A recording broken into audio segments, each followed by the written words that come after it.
This is the Literacy Mindset Podcast, where education leaders discuss identifying and removing phonological barriers with Mindplay's CEO, Jeff Pendleton. All right, everyone, welcome back. We're very excited for another episode of the Literacy Mindset. This is part of our Oklahoma series, so I love having my guest today, Mr. Blaine Wise, who is the principal at Glenpool Middle School in Oklahoma. Welcome to the show. Well, thanks for having me, Jeff. I'm excited to be here with you and talk about all the wonderful things we're doing here at my school and share it with Literacy Mindset. So let's dig into it. Yeah, we are excited as well. There's some fun things that are going on in the state and in your building in particular. So let's start with a little context, kind of orient the audience to you and how it is that you got to be a principal of Glenpool Middle. Okay. Glenpool Middle School is a 7th and 8th grade center. We are a suburb of Tulsa. We had district-wide, we are about 2,800 students. Okay. Here in my building, we're 7th and 8th grade only. So we've got about 440 total students. I began my education career way back in 2007. I am not an educator by a trained. And so I went the alternatively certification route. And so then I taught from 2007 to 2016 here at Glenpool High School. I'm a Glenpoolian, born and raised. Then I went over to a neighboring district, taught there for 2 years, then was moved to administration for 2.5 years as an assistant principal at the Freshman Academy there. And then when this opportunity opened up to come back to my hometown middle school, I jumped all over it. And I never worked in a middle school building or worked with middle school kids, but I knew that's where my passion was. I like being the biggest kid in the building. And so coming back home, I started with 5 teachers that actually taught me in middle school. Wow. 4 remain, are still teaching in our building, and it's awesome. So I love the opportunity. Got it.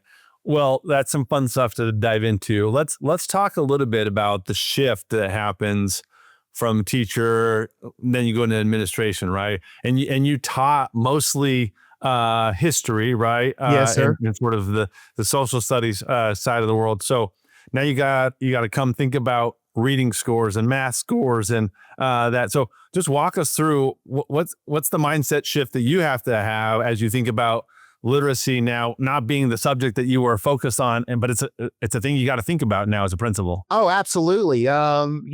If a student struggles to read or has those foundational reading skills, it affects their scores no matter the content area. So that focus, it needs to be up front and center, the focus on literacy. And so addressing the gaps and also extending the strong readers and, and pushing the on-level readers. And so that's kind of what we're about here. And so we look at a number of different ways through RTI, our RTI period, our common formative assessments, MAP test scores, our read and quiz grades, and even just teacher assessments. And that's how we kind of group students based on those criteria and just try to support the student where they're at. Got it. I think being able to sort of set the culture and the tone from the principal level of reading is important to us. It's something that we do and that we care about.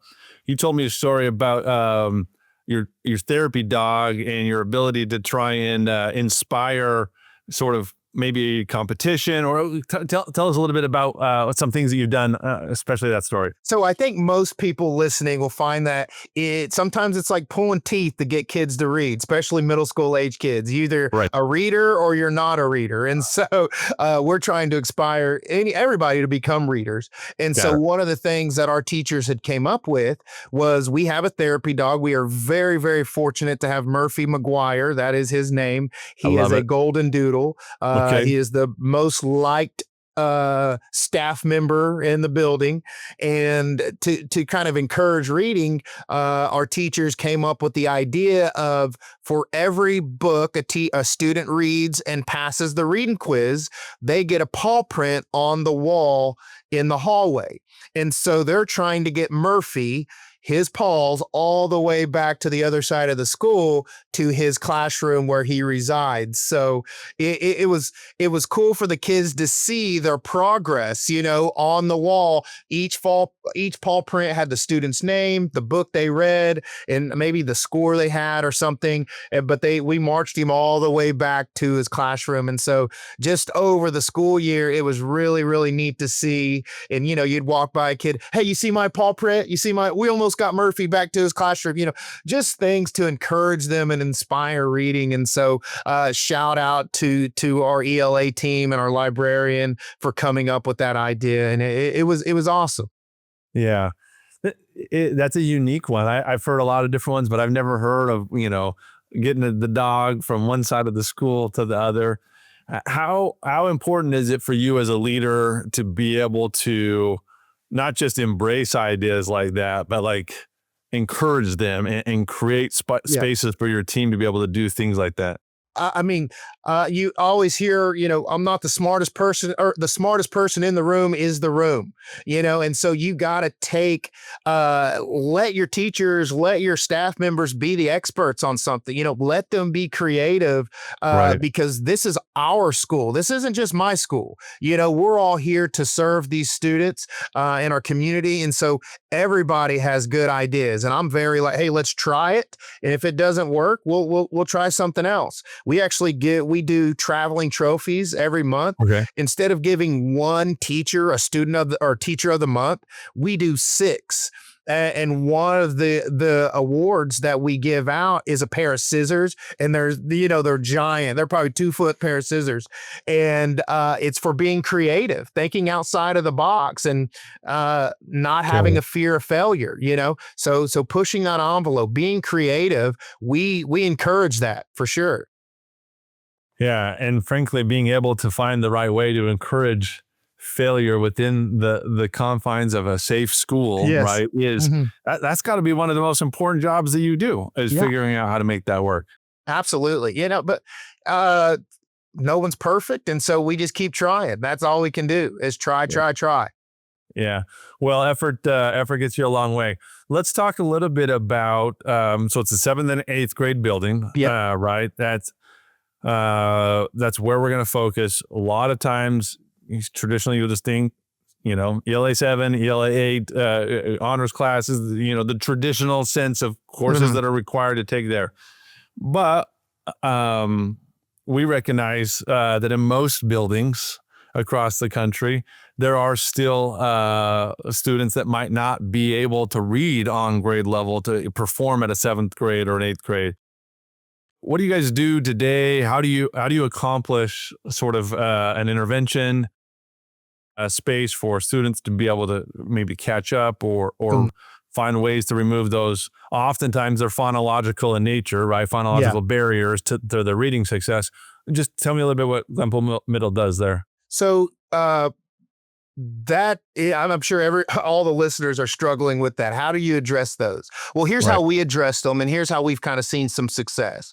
Okay. We do have an RTI period built into every single school day, and we really focus on academics on Tuesday, Wednesday, and Thursday during those RTI periods. And so we will use our MAP test scores to group the students based off their RIT scores. And so they're all kind of around the same reading levels, skill levels. And so we'll group those, and then we will use our 5 ELA teachers. So a kid could rotate through each one of those teachers, learning a different foundational skill. Our teachers, like most middle school teachers, are not trained in, phonics and, reading skills. So we try to find research-based curriculum or strategies and curriculum to try to help inspire that growth, or create that growth. And so that's kind of how we do it. And it's Then we also use CFA data and again, teacher recommendations and say, hey, this kid probably could use this intervention period. And they're very structured. They do a really good job of planning those out. One of our things we did this year, our 8th grade team, and I think our 7th grade team joined in on it, is we really focused on vocabulary this year. And so we did, the 8th grade team did a vocabulary wall out in the middle concourse of the building, and it was like 100 words that an 8th grader should know. And so they put up the words and they did these little assignments and activities with them. Man, that thing was money. It really was, because we saw major growth on our MAP scores from the beginning of the year to the end of the year in vocabulary, because they were focused. They provide, they did a focused activity day in, day out with those kids, and it paid off. Yeah, that's a good way of thinking about it. Maybe let's talk about that for a second, because you have responsibility of 400 plus almost 500 kids right in the building. We talk a lot in education about individualization and differentiation, which is unique to the individual child, right? An individual student. But there's something about community and cohorts too, where you can find benefit of working alongside somebody. So how do you guys find the balance of making sure that an educational plan can be as individual as any student needs, but that they also can feel like they're part of the broader community of the school? So here at Glenpool Middle School, our vision statement is to grow minds and support warriors. And so wherever that mind is, we're going to try to grow it. If it's below grade level, above grade level, we're focused on student growth. And also the second piece of that is support. We're going to provide as much academic support that we possibly can to every student, individualized and specific, targeted interventions for all the kids. And so a big piece of that is, like you said, community. We're a PLC school. We focus on collaboration. We have it built into the school day 5 days a week. And so we have very specific days on what teachers are doing on those days. So it all boils down to our teachers' efforts, and they give the most effort. I would pair them up against anybody in the country on effort and just their willingness to go above and beyond to address student growth and student support. So I couldn't be more pleased with our staff on those things. How do you make sure, you talked a little bit about map data, you talked a little bit about other data that you use in your PLCs. Do you data driven is a really buzzy phrase to say, right? We're data driven here. How do you find the balance of pushing, make sure they're data driven, but not so data driven that you lose sight of the human being in front of you? Is that something you guys think about? Well, I'm not the biggest data person. I'm just going to be, I'm an emotional person. As you can tell how I speak, I lead with passion. I lead with purpose. And so we will use data as a piece of it, but that's not going to be just the overdriving force, because sometimes a kid might not score well on a test, on an assessment, but we know this kid does not put a book down, and so this kid could read, this kid comprehends. And so it's our job as educators to find, maybe I test this kid a little bit different than this other kid. And so, we're going to meet our kids where they're at. And, yes, we use data a lot. Okay. I got I'm a spreadsheet guy too. And so, but it's not the overwhelming driving force behind the things that we do, Oh, that's great. I like hearing that. A little refreshing, actually. Humans are many things, and data is just one of them, right? Yep. So it's an interesting way of thinking about it. Can we talk just a little bit about the support that you give to your teachers, or that it's required professional development wise? You mentioned we got 7th and 8th grade teachers teaching foundational skills at an intervention level that maybe weren't taught that or came of their formal education. So how do you support them with professional development opportunities or science of learning with foundational skills? Are there things that you do to kind of help make sure that they have access to that, or are they off on their own, figure out whatever it is that they need and bring it to the table? Well, I would say that I can provide all the things to them, but I would be lying. Okay. A lot of times a teacher will come to me with an idea and saying, hey, I think this would really work. Say, hey, let's do it. That's it's just how we roll around here. And so, there are certain things that we do provide. We did a district-wide, literacy, I think it was critical reading and writing last school year at the beginning, one of those big district-wide PD initiatives. So we did that, which was helpful. I think we're going to really focus on closed reading this year. And so, and kind of chunk the reading and maybe scaffold it up like that. But I can't. I'm here to support. That's my main role. I can lead too, but let the teachers lead, let the students lead, and I'm trying to just foster that leadership in my teachers and my students, and I'm the biggest cheerleader in the building. So. That's great, though. Sometimes supporting the ideas for professional learning is the best way to provide professional learning to them. So that's a great way of thinking about how to support them.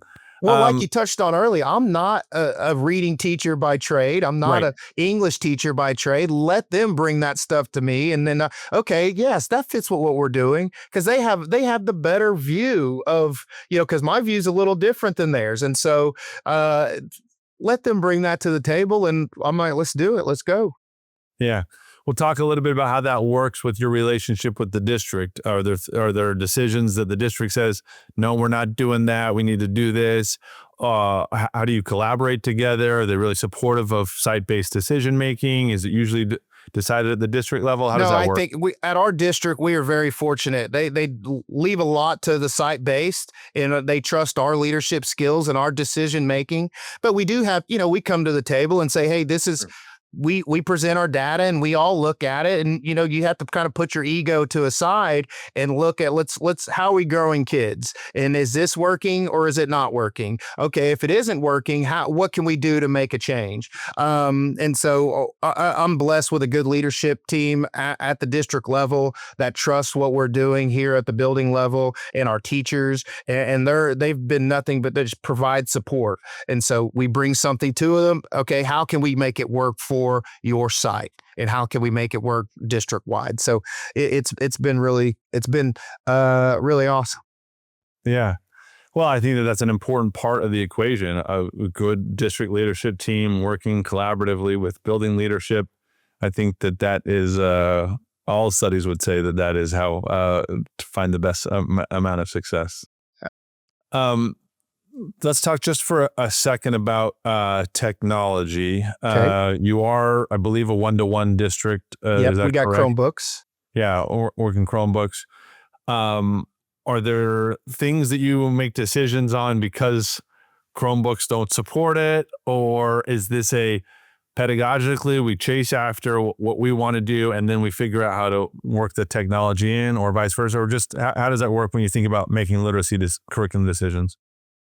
Does it fit our pedagogy on what we're trying to do here? That's going to be first and foremost. And then, like every other district, is going to come down to the finances. Is this going to be financially feasible for us to implement and sustain? And so those two key factors come into play. But being a 1-to-1 school, it's good, but I think we're trying to shift a little. I think the pendulum is starting to swing away from it, just because it does take away from those critical thinking skills from kids, and then just making them figure things out on their own. And but that's kind of where we're at. I don't know if I answered your question but that's good. I think it's good to understand kind of the decision-making process.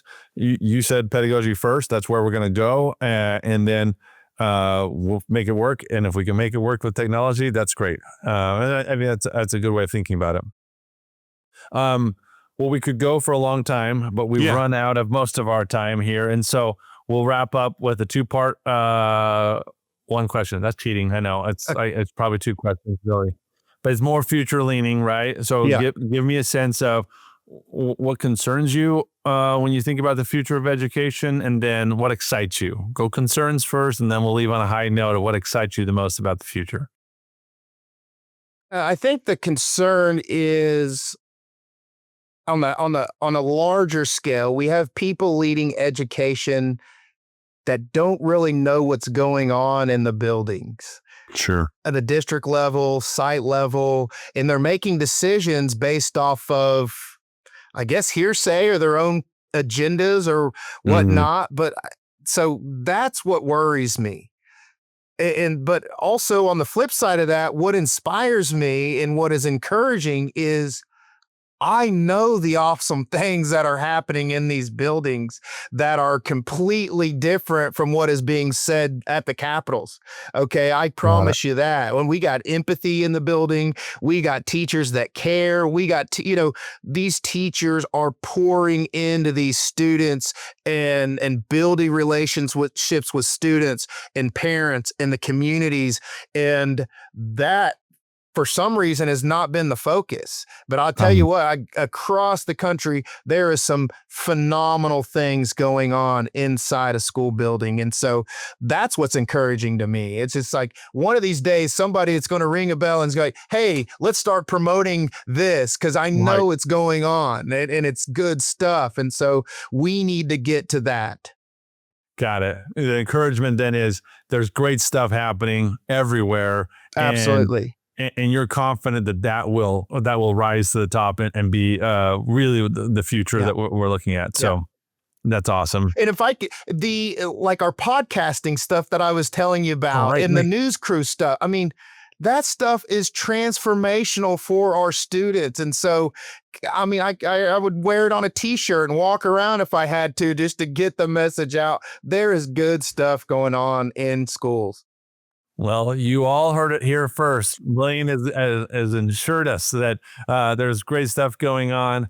I've really enjoyed the time. Thank you so much for spending a little bit of it with us here on the podcast, and hopefully we get a chance to talk again soon. I hope so. Thanks for having me. It's been awesome. If you enjoyed this episode, we'd love to hear from you.